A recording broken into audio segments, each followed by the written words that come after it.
The views and opinions expressed on any program are those of the producers and/or the persons appearing on the program and do not necessarily reflect the views and opinions of FRC Media, Bristol Community College, or the City of Fall River.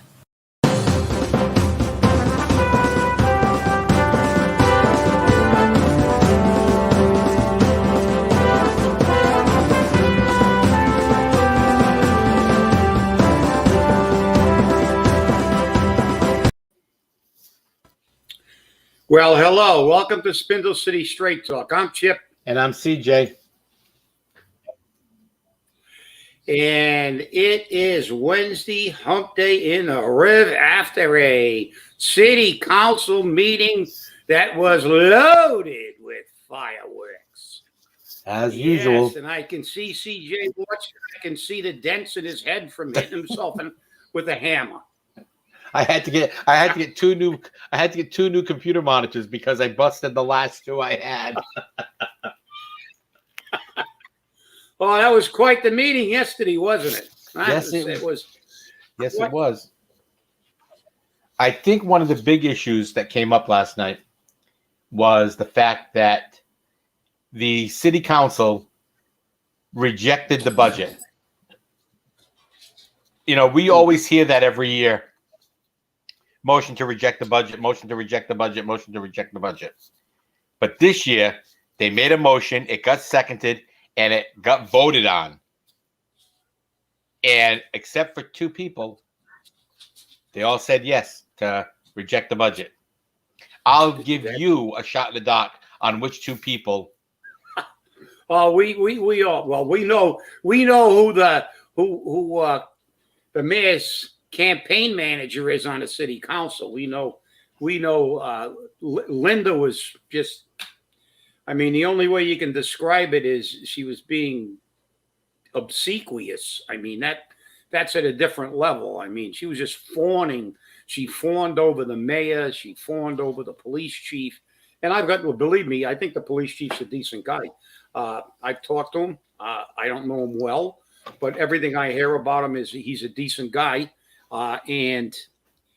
But the fact is, I mean, it's so obvious. It's so blatantly obvious that, you know, that she is advocating. And I don't think there's a place either way. If you don't like the mayor, you shouldn't be beating him up and making personal attacks on the mayor or his candidacy. If you disagree with anything he submits, you fight. You fight that position. If you agree with him, you agree with that position. But all this editorializing of what's going on and making it political, this is getting like Washington now, where, you know, the Democrats, 50 vote one way, the 50 Republicans, nobody cares. Nobody cares about the issue. Everything is partisan. So, you know, the city council chamber is there to do business, the business of the people. And I don't have any problem if they play rock'em sock'em robots during a meeting, turn it into the House of Commons, and yell and scream about issues, about real problems with whatever is being presented. But I do have a problem with, I think this mayor is so wonderful, or I think this mayor is so horrible. That doesn't, you know, you want to say that on your own in public, fine. But this kind of stuff is inappropriate, in my opinion, on a city council. There should not be this editorializing of everything, and everybody has to give their opinion of the mayor. I don't care. If you don't like something that's presented, fight against it. If you like it, support it. But this BS is just, to me, wasting the people's time. Well, it was very interesting. You know, while we're focusing on Linda, I might as well bring up some more. Linda made it clear yesterday that the state peer is waiting to sign a contract, and they need those appointees approved. And they made it, you know, one of the city councilors made it clear that we asked the administration to come down, tell us what the plan is for the pier, before we approve any appointees to the pier. And Linda goes, well, I read all of these resumes that get submitted for these appointments, and I call these people out directly, or I email them. I get to know who they are before I vote for them. Well, obviously you're not, especially when they're mayoral appointments. Boy, wow. Okay. That's the most convoluted logic I have ever heard in my life. Well, and the worst part about it is she took the rest of the city council by surprise again, because she knew about a contract that needed to be signed, and the city council had no idea about it. But she did. Well, of course, she spends half her time in Coogan's office. It's getting to be a little ridiculous. You can't even trust your city councilor. No, well, listen, it's pretty obvious that she's there. She has his ear, and he has her ear. But I don't care if she read the resume. I don't give a fiddler's fudge what their resume said. I don't care if they graduated from Harvard, got a master's from Yale, and a PhD from Brown. They could have the best credentials in the world. I don't give a damn. What I give a damn about is the plan. If they're going to rubber stamp a plan that's not good for the people of Fall River, that's the issue. Therein lies the issue. The issue is not about I read their resumes and I don't give a damn. If you're going to be a bobblehead and a rubber stamp for things that are not in the best interest of the people of Fall River, they should not approve them. So again, the most convoluted logic I've ever seen. That's a political spin. You can tell she's been sitting in that seat for 20 years. She knows how to completely deflect an issue. It's not about that. It's about what is the plan? What is the plan? Not who's going to vote for it, because we know Coogan never appoints anybody to a committee that won't vote his way. Regardless, and remember, for the people of Fall River, irregardless is a double negative. You shouldn't use it because it means without. The prefix "ir" means like irregular, not regular. And regardless, the suffix "less" means the same thing. So when you say irregardless, it's a malapropism. It's improper English. So let's get it. So regardless of who they appoint, we all know that there's never been anybody appointed to a committee by a mayor that doesn't vote their way, because then they won't be on the committee anymore. That's why they should be elected. But that logic is classic. I looked at their resume before I vote for them. It's got nothing to do with their resume. I don't have to look at their resume. I can wipe my butt with their resume in case I run out of toilet paper if there's another shortage. The reality is that I know that anybody appointed by a mayor is going to vote the way the mayor wants.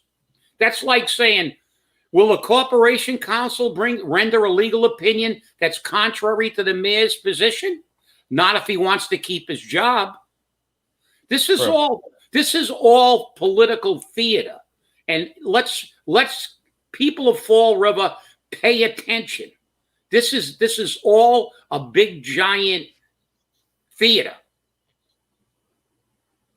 It's more than you can say. And I'll tell you now, it was interesting when you heard some of the statements in regards to the water yesterday.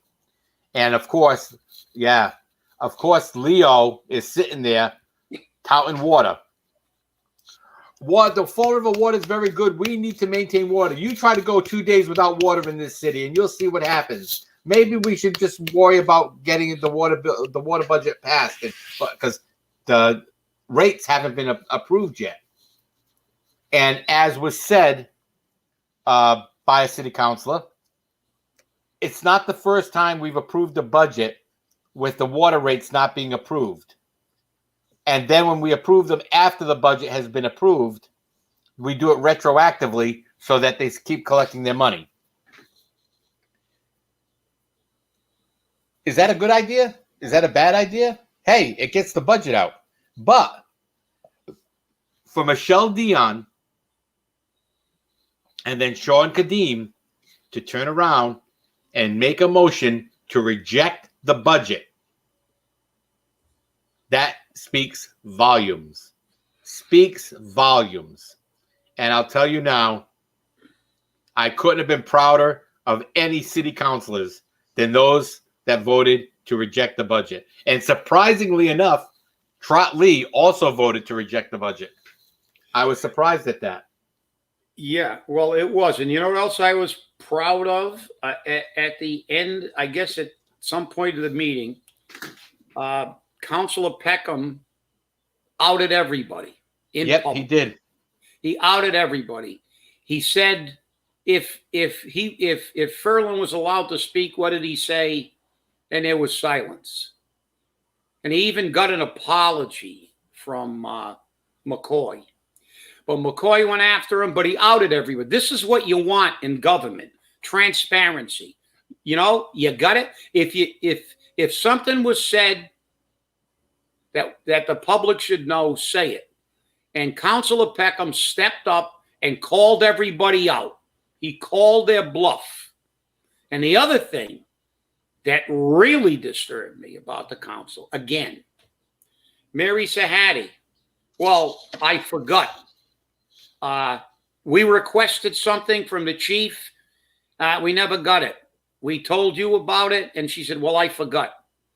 And then at the ordinance meeting, she said, that's not what I meant.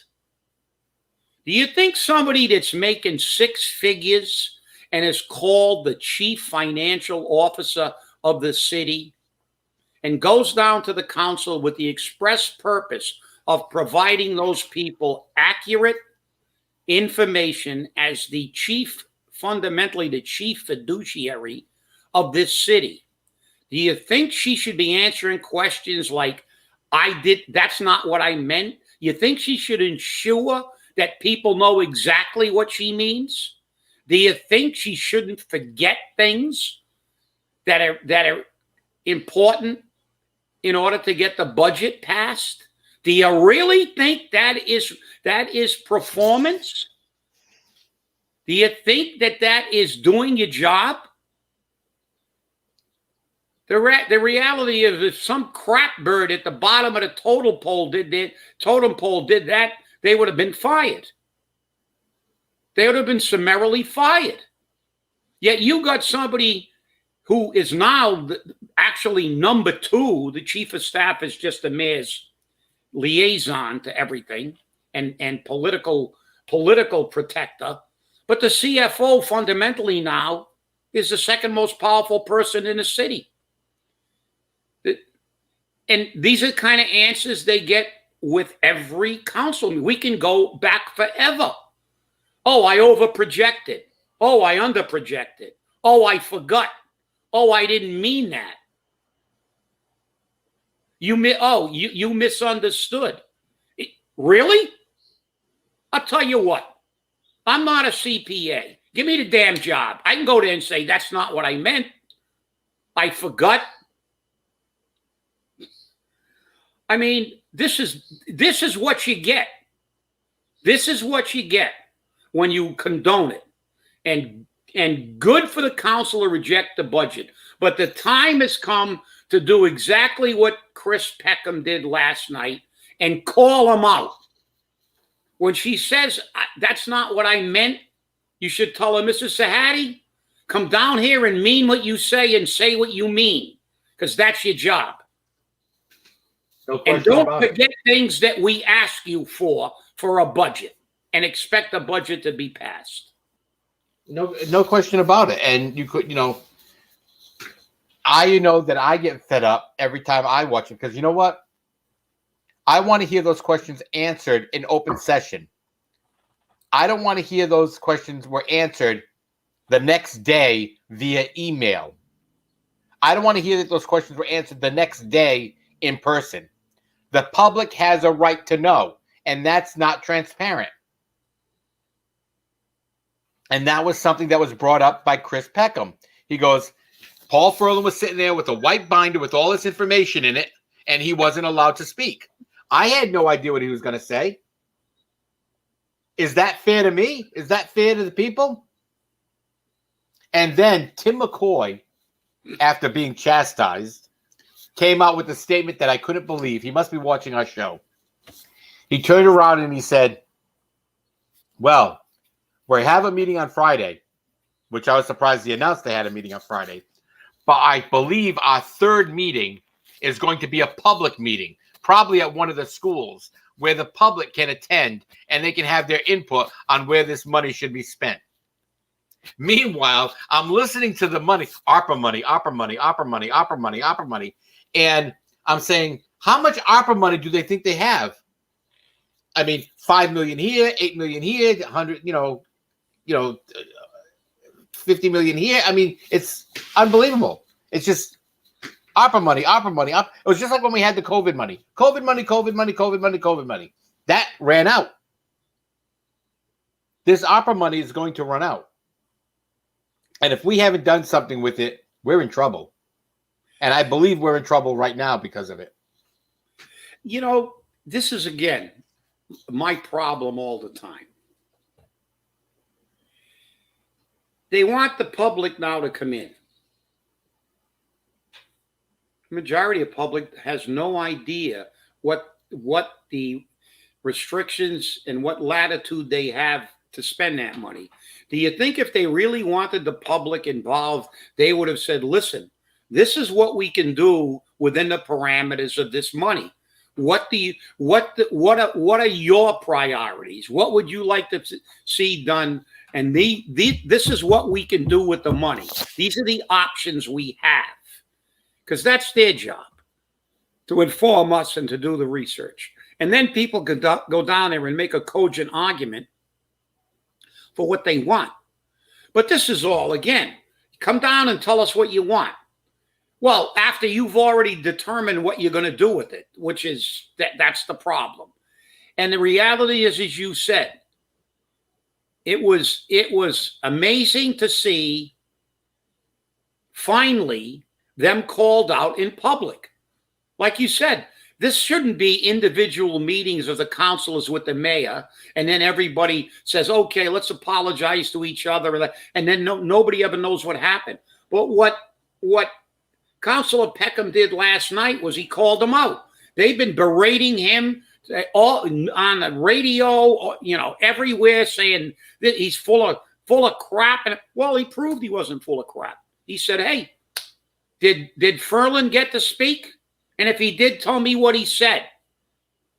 And zip the three monkeys. See here, say right, nothing, absolutely nothing. So he proved his point, and he proved it very, very clearly.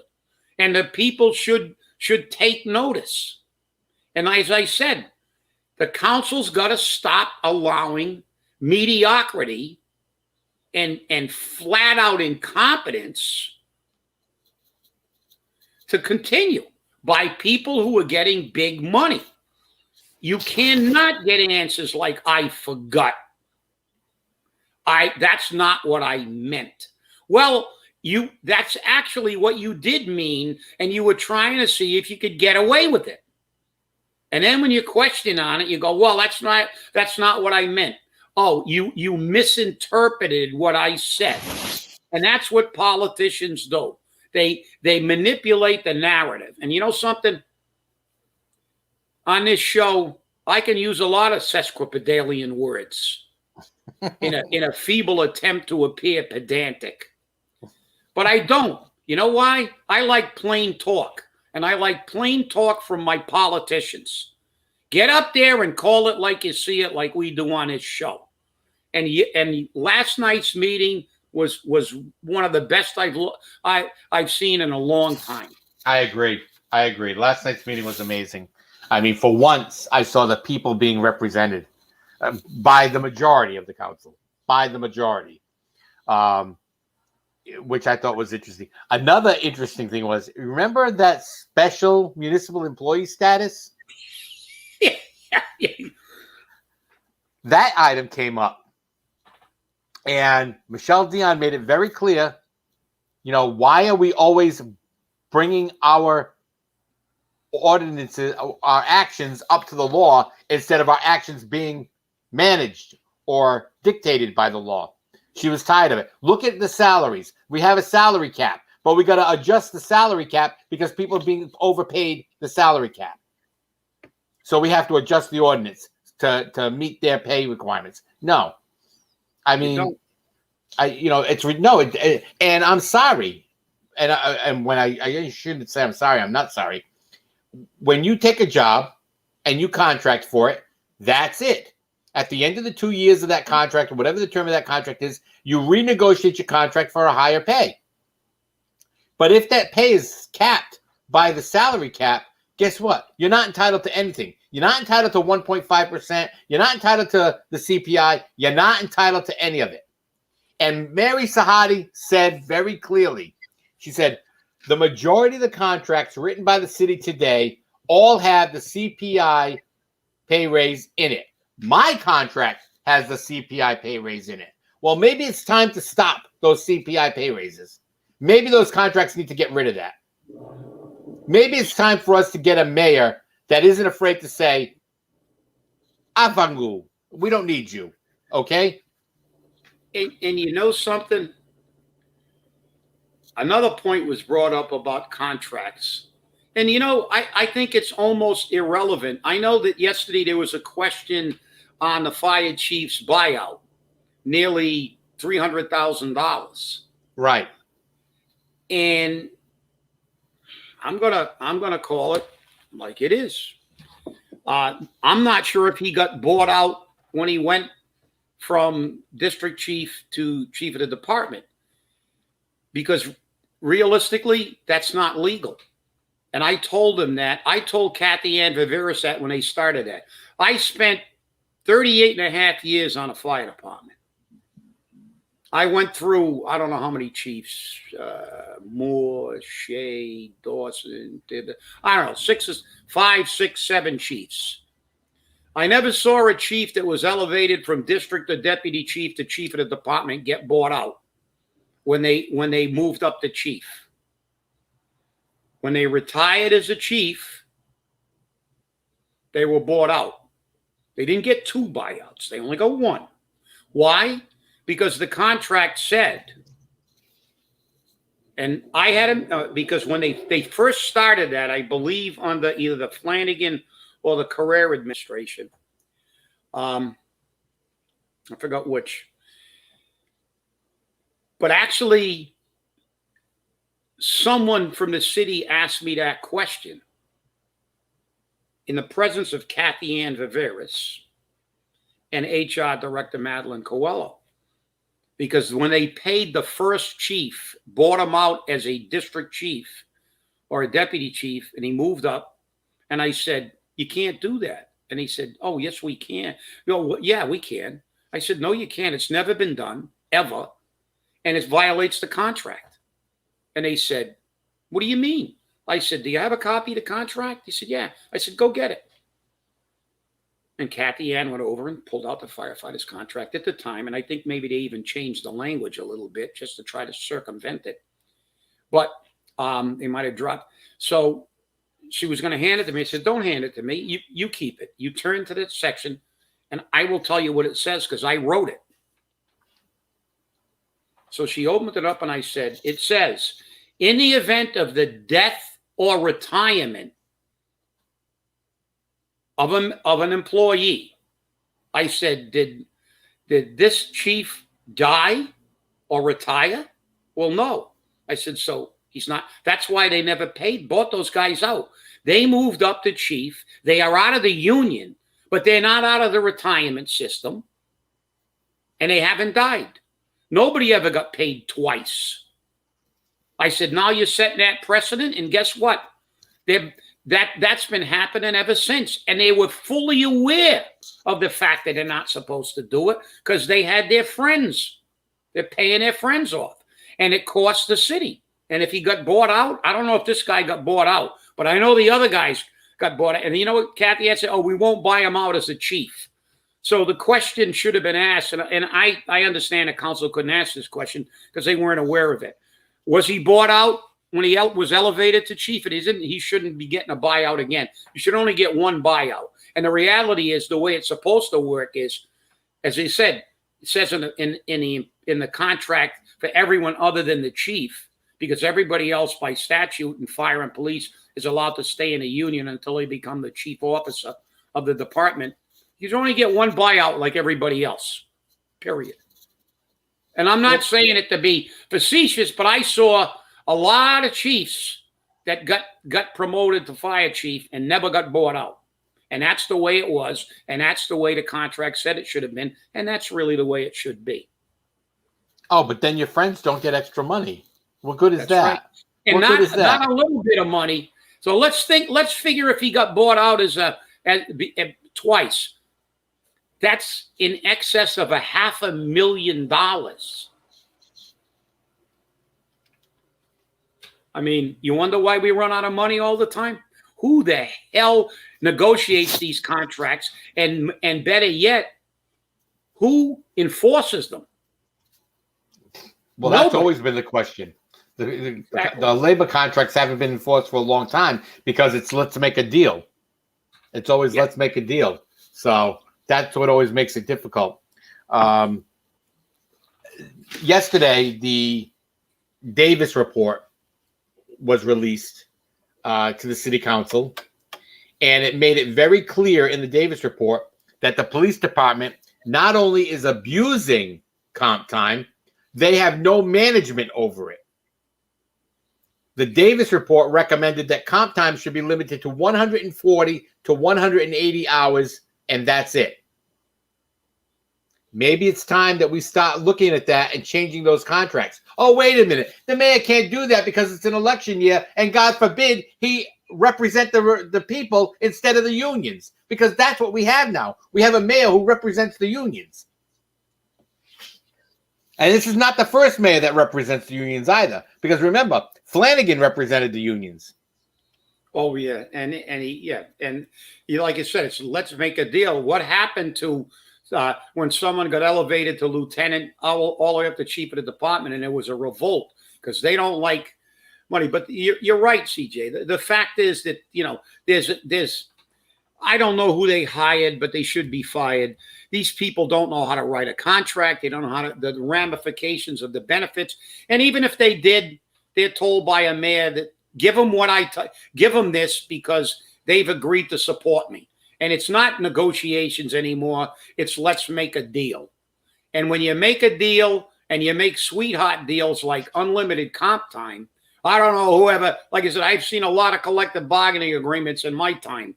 I have never seen anything about comp time without caps of restrictions, and also a way that you have to, enforce it. In other words, you have to take so many of your comp days at the end of one fiscal year. You cap. There's all kinds of stuff about comp time to control it. But in Fall River, hey, it's the Wild West. Get as much as you want, baby. Yeah, well, it's only going to be the taxpayer that's going to pay you for it. And, the interesting thing is the state allows you to accrue so much comp time in a year, but there's a caveat. If you don't use it by the end of the year, you lose it. Imagine that. You lose it. So maybe it's time Fall River start doing this. Use it or lose it. The people need to know. And the Davis report said clearly that this creates an unmanaged, unreported, here's the key, unreported, unknown fiscal liability. Oh, yeah. So, and they said comp time should be put in the payroll system. We'll have some more of that in the next show. I want to thank you all for watching. It's always a pleasure to be in your home. And remember something. We're watching out for you, and you are going to watch out for yourself. Hold your politicians accountable, and remember, stay safe, stay angry, hold your politicians accountable, and guess what? Stay tuned. We're always here. Have a great day. Let's hear it for our councilors. There's a little